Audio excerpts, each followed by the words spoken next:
Guys, जैसा कि हमने पिछले एपिसोड में देखा कि शियाओ होंग वांग के साथ डिवाइन मेडिसिन रियल्म के रिमेंस एरिया में आ गया था, जहां एक मैजिकल फॉर्मेशन मौजूद था। शियाओ ने उस फॉर्मेशन को तोड़ने के लिए टेंग को अंदर फेंक दिया था। टेंग ने बैरियर को तोड़ दिया, पर उस पर थंडर अटैक होने लग गए थे। वो फॉर्मेशन जूटियन डिवाइन वाइन के द्वारा तैयार किया गया था। शियाओ उस डिवाइन वाइन को हासिल करना चाहता था, इसीलिए वो आगे बढ़ने लगा, पर उन पर भी थंडर अटैक हुए। शियाओ ने अपनी शील्ड को एक्टिवेट कर लिया था और उसके सभी बिस्ट डिवाइन वाइन के द्वारा क्रिएट किए गए बिस्ट से लड़ रहे थे। तभी टेंग ने फॉर्मेशन के सभी पिलर को डिस्ट्रॉय कर दिया था, जिससे फॉर्मेशन खत्म हो चुका था। टेंग को डिवाइन वाइन भी नजर आ गई थी, पर तभी वहाँ लेन यीशेंग अपने साथी लुओ दाओ के साथ वहाँ गया था। वो भी डिवाइन वाइन को हासिल करना चाहते थे। लेन यीशेंग शियाओ से फाइट करने लग गया था, पर वो शियाओ से जीत नहीं पा रहा था। इसीलिए शियाओ ने उन्हें कहा था कि तुम दोनों मिलकर मुझसे एक साथ फाइट कर सकते हो। फिर अब हम देखते हैं कि लेन यीशेंग को शियाओ पर काफी गुस्सा आता है। वो अपने स्पीयर को बाहर निकाल लेता है और तेजी से शियाओ पर अटैक करने लगता है। शियाओ उसके अटैक से बचता जाता है, तो वो उस पर अपने डिवाइन स्पीयर टेक्निक से अटैक करता है। शियाओ अपने कल्टिवेशन पास से उसके अटैक को रोककर उसे दूर कर देता है। लेन यीशेंग टेलीपोर्ट होकर शियाओ के पीछे आ जाता है और तेजी से शियाओ को मारने की कोशिश करता है, पर शियाओ की मैजिकल इम्यूनिटी की वजह से वो शियाओ को कोई हार्म नहीं पहुंचा पाता। अब लुओ दाओ भी अपनी पावर को एक्टिवेट कर लेता है और शियाओ से कहता है कि तुम्हारी इच्छा थी कि हम दोनों साथ में मिलकर तुमसे फाइट करें। मैं तुम्हारी इस इच्छा को जरूर पूरी करूंगा। और वो अपनी बर्ड बोन स्वॉर्ड को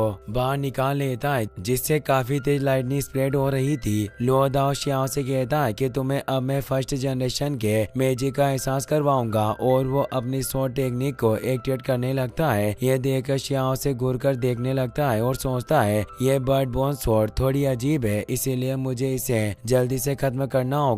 तभी लुओ दाओ शियाओ पर अपनी स्वॉर्ड से अटैक कर देता है। शियाओ लेन यीशेंग को काफी तेज पंच मारता है, जिससे वो काफी दूर चला जाता है। शियाओ उस स्वॉर्ड के अटैक से बच जाता है, तो लुओ दाओ अपनी स्वॉर्ड को वापस बुला लेता है। शियाओ सोचता है कि लुओ दाओ की स्वॉर्ड काफी शार्प और पावरफुल है, इसीलिए इसमें कोई संदेह नहीं है कि इसने देवताओं को मार डाला था। शियाओ भी लड़ने के लिए अपने स्पीयर को बाहर निकाल लेता है और तेजी से उस पर अटैक करने जाने लगता है, पर तभी लेन यीशेंग अपनी पावर से शियाओ को पकड़ लेता है। लुओ दाओ भी अपनी हेयर टेक्निक को एक्टिवेट कर लेता है, जो सूखा डोमेन था, जिसे देखकर होंग और टेंग काफी डर जाते हैं। लुओ दाओ अपने बालों से शियाओ को जकड़ लेता है, पर शियाओ मुस्कुराने लगता है, क्योंकि लुओ दाओ को लग रहा था कि शियाओ उसके डोमेन में फंस चुका है। लुओ दाओ शियाओ के पास आकर कहता है कि क्या तुम मेरे जाल में फंसकर मूर्ख बन गए? ये मेरे फर्स्ट जनरेशन का मैजिक है, तुम इसका कभी सामना नहीं कर सकते। शियाओ कहता है कि अच्छा ऐसा है, और वो शेकल्स को पकड़कर अपनी स्पेस टाइम फॉर्मेशन को एक्टिवेट करता है, जिससे लुओ दाओ की बॉडी जलने लगती है और उसका फॉर्मेशन भी खत्म हो जाता है, जिससे लुओ दाओ बाहर आकर गिरने लगता है। वो लेन यीशेंग से मदद मांगता है, तो लेन यीशेंग जल्दी से शियाओ से फाइट करने लग जाता है। लुओ दाओ शियाओ के मैजिक फॉर्मेशन से काफी बूढ़ा हो चुका था, पर वो खुद को वापस से ठीक कर लेता है। शियाओ ने कहता है कि तुम वाकई काफी ईमानदार हो, पर मुझे नहीं लगता कि तुम मुझसे जीत पाओगे। लुओ दाओ अपने साथी से कहता है कि हमें मिलकर इस पर अटैक करना चाहिए। ये कहकर उड़कर वहाँ से भागने लगता है, और वो लेन यीशेंग से कहता है कि जल्दी से इस जगह को खाली कर दो। लेन यीशेंग उसे भागता देखकर हैरान होता है, तो लुओ दाओ से कहता है कि हम इस लड़के से जीत नहीं सकते, तुम्हें भी मेरे साथ जल्दी से दौड़कर यहाँ से चलना चाहिए। बाकी सब के बारे में हम बाद में बात करेंगे। शियाओ लेन यीशेंग से कहता है कि तुम्हारा दोस्त गद्दार है, तुमने उसे बचाने के लिए एक्शन लिया, फिर भी वो तुम्हें छोड़कर पहले भाग गया। लेन यीशेंग परेशान होता है और अब वो भी टेलीपोर्ट होकर वहाँ से गायब हो जाता है। शियाओ लुओ दाओ के विंग्स को देखकर कहता है कि इसके पास सुजाकू बर्ड की ब्लड लाइन होगी, जिससे शियाओ को लिंगर की याद आती है, और वो सोचता है कि ये एक भाग्य की बात है, क्योंकि शियाओ को लिंगर के लिए सुजाकू ब्लड की आवश्यकता थी। शियाओ अब तेजी से उनके पीछे जाता है और वो लुओ दाओ पर अपनी रेड बर्ड टेक्निक से अटैक करके उसे नीचे गिरा देता है। लुओ दाओ घायल हो जाता है। वो वापस उठने की कोशिश करता है, पर तभी टेंग उसे मारकर बेहोश कर देता है और बोलता है कि जब तक मैं यहाँ हूँ तुम भागने के बारे में सोच भी नहीं सकते। शियाओ अब लेन यीशेंग के पीछे जाता है। लेन यीशेंग समझ जाता है कि वो शियाओ से बचकर भाग नहीं पाएगा, इसीलिए अपने मेटल एलिमेंट को कंट्रोल करके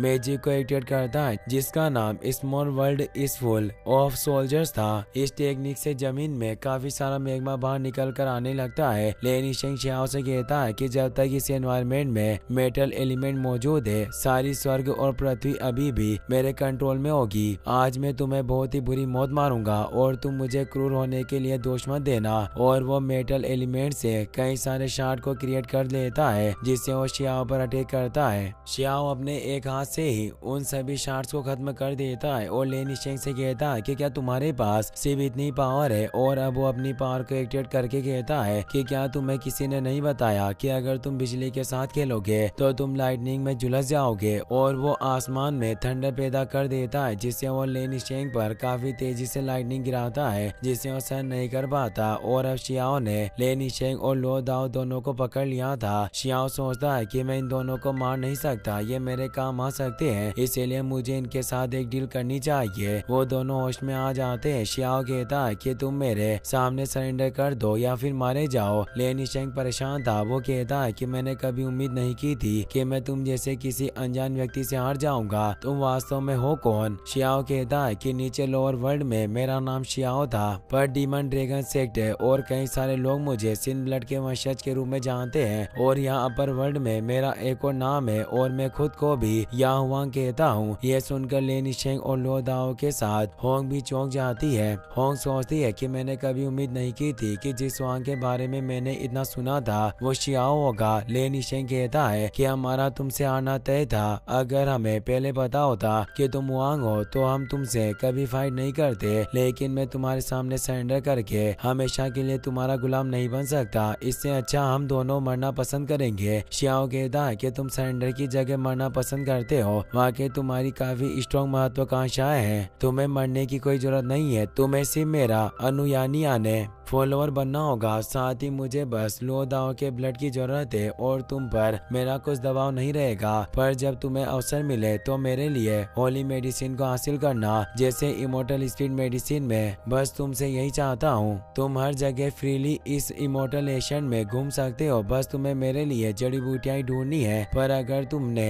मेरे साथ धोखा किया तो मैं तुम्हें मार दूंगा। और वो दो फॉर्मेशन सीट को बाहर निकालता है, जो एक तरह के डिवाइन फॉर्मेशन थे, जिससे किसी इंसान की बॉडी को कंट्रोल करके उसे मारा जा सकता था। लो दाओ कहता है कि क्या ये तुम्हारा गुलाम बनना नहीं है, क्योंकि तुम इस फॉर्मेशन से हमारे जीवन और मौत को डिसाइड कर सकते हो, यानी हम पूरी तरीके से तुम्हारे कंट्रोल में रहेंगे। लेनी शेंग कहता है कि तुम तो बोल रहे थे कि हम आजाद होंगे, पर मुझे तो लगता है कि आज के बाद हम कभी फ्रीली घूम नहीं पाएंगे। शियाओ दोनों सीट को इनके अंदर इम्प्लांट कर देता है और बोलता है कि तुम दोनों फर्स्ट जनरेशन के हो, इसीलिए मैं तुम पर अभी ज्यादा भरोसा नहीं कर सकता। पर जब तुम इस इमोर्टलेशन को छोड़ोगे तो मेरे इस सीट का तुम पर कोई असर नहीं होगा। टेंग काफी खुश था। वो कहता है कि अब तुम दोनों मेरे भाई के अनुयायी बन चुके हो। अब हम फेरी बर्ड्स के इलाके में युआन रेन डिस्ट्रिक्ट के एज का सीन दिखाया जाता है, जहाँ कुछ लोग बातें करते हैं कि हमारी फर्स्ट जनरेशन के दो जीनियस किसी अनजान व्यक्ति के अनुयायी बन चुके हैं। लो दाओ के कबीले के लोग कहते हैं कि सब इसीलिए हुआ क्योंकि तुम्हारे कबीले का लेनी चेंग पर्याप्त मजबूत नहीं था। वो दोनों कबीले के लोग एक दूसरे को ब्लेम कर रहे थे। वहीं अब हम शियाओ को देखते हैं, जिसके सामने वो वॉइड स्काई डिवाइन वाइन मौजूद थी। शियाओ अपनी एशियन पिल फर्नेस को बाहर निकालता है और उस वाइन को अपने उस पॉट के अंदर रख लेता है। शियाओ कहता है कि मुझे मेरी पावर को बढ़ाने के लिए मेडिसिन मिल चुकी है। अब मैं 10,000 वेज ऑफ फायर की प्रैक्टिस करूंगा, जिसकी आग में जलकर मेरी बॉडी और सोल रिफाइन होगी और इस तरीके से ही मैं खुद को स्ट्रॉन्ग बना सकता हूँ। यानी अब शियाओ को अकेले में कल्टिवेशन करनी होगी। इसीलिए वो उन सभी से कहता है कि अब हमें इस जगह से अलग होना होगा। लो दाओ कहता है कि अच्छा है, अब हम तुम्हारे ऑर्डर के अनुसार तुम्हारी जरूरत की मेडिसिन की तलाश करेंगे। 1 साल बाद हम वापस गुआंगमिंग शहर में मिलेंगे। ये कहकर वो दोनों वहाँ से निकल जाते हैं। होंग भी शियाओ से कहती है कि मैं भी अपना एक साथी ढूंढने के लिए जा रही हूँ। तुमने मेरी जो मदद की उसके लिए तुम्हारा बहुत बहुत शुक्रिया। और अब वो अलविदा कहकर वहाँ से निकल जाती है। इसी के साथ ये एपिसोड यहीं पर खत्म हो जाता है। गाइस, अगर आपको वीडियो पसंद आया हो तो इस वीडियो को लाइक करने के साथ साथ चैनल को सब्सक्राइब जरूर कर लेना। मिलते हैं नेक्स्ट वीडियो में।